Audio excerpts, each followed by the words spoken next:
ఇప్పుడు బత్తాయి తోటల్లో రైతుకున్న ప్రధాన సమస్య బంక తెగులు.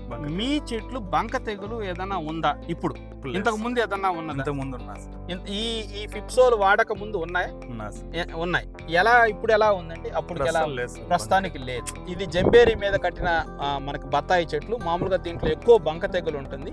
ఈ బంక తెగులు అనేది మన ఫిప్సోల్ జీవన ఎరువు మనకి సిట్రస్ స్పెషల్ ట్రైకోడర్మా సూడోమోనాస్ వాడిన తర్వాత బంక తెగులు అనేది లేదు.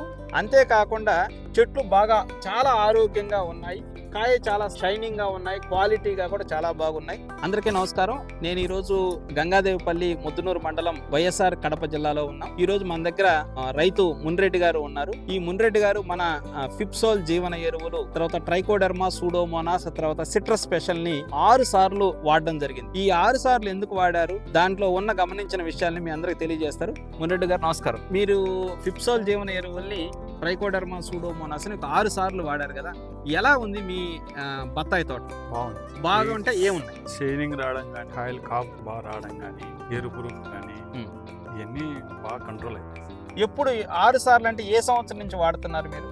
నేను ఇప్పుడు 3 సంవత్సరాలు అయింది సార్ వాడబట్టి. 3 సంవత్సరాల నుంచి వాడుతున్నారు, కంటిన్యూగా వాడుతున్నారు. కంటిన్యూ సో మీకు కాయ సైజు కానీ క్వాలిటీ కానీ బాగున్నాయి. చెట్టు అండి, చెట్టు ఆరోగ్యంగా ఉండడం కానీ, బాగుంది సార్. చెట్టు ఆరోగ్యంగా కూడా బాగుంది. తర్వాత బంక తెగులు అనేది మీ పొలంలో లేదు. ఇప్పటికైతే లేదు. బంక తెగులు మీ ఊర్లో వాడని రైతులకు బంక తెగులు ఉందా? ఎట్లా ఉంది మీకు తెలిసిన ప్రకారం? ఉందా సార్? బంక తెగులు అయితే ఉంది. బంక తెగులు అయితే ఉంది, కానీ మీకు నా చెట్లలోనే ఉంది సార్. మీ నేను వాడని చెట్లలో వాడని చెట్లలో ఉంది. రైతు సోదరులందరికీ, బత్తాయి తోట రైతులందరికీ మా విజ్ఞప్తి ఏంటంటే, ఖచ్చితంగా సిట్రస్ స్పెషల్ ట్రైకోడర్మా సూడోమోనాస్ వాడాలని, మీ పొలాల్లో మంచి క్వాలిటీ బత్తాయిలు పొందాలని, తర్వాత బంక తెగులు నివారణ చేయాలని కోరుతున్నాను. Thank you.